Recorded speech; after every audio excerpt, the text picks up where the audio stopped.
This is a pile of ancient ice blocks. If you put them together with your lychees in a wooden basin, the ice absorbs heat from the air as it melts into water, lowering the temperature and keeping the lychees fresh. Congratulations, you just preserved fruit with ice. But the ice melts too quickly. It takes over 2 tons of ice a day, and the cost is very high.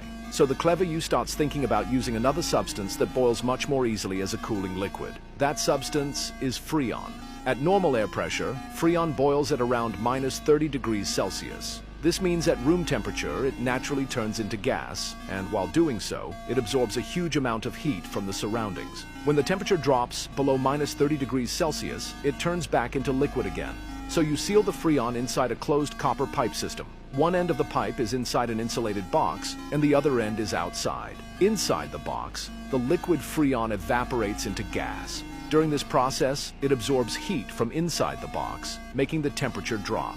Then the gaseous Freon flows outside and passes through a compressor, where it is squeezed into a hot, high-pressure gas with a temperature of about 80 degrees Celsius. Because it is much hotter than the surrounding air, it cools down and releases heat into the environment. If you add a fin-shaped condenser and a fan, the cooling becomes much faster, bringing the temperature down to around 40 degrees Celsius. At this point, the Freon becomes a high-pressure liquid again, but 40 degrees Celsius is still too warm.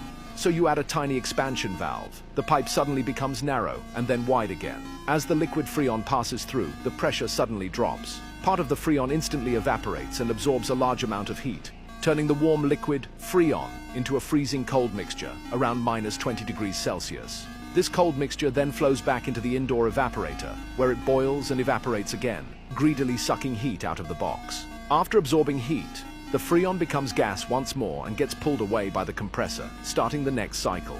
Now, if you install this whole system into a large metal box with doors, divide the inside into a freezer and a refrigerator compartment. Keep the freezer at about minus 18 degrees Celsius and the fridge at about 4 degrees Celsius. Congratulations, you have invented the modern refrigerator. A refrigerator is not a magic box. It is simply a hard-working machine that moves heat from the inside to the outside, allowing food to rest peacefully in the cold.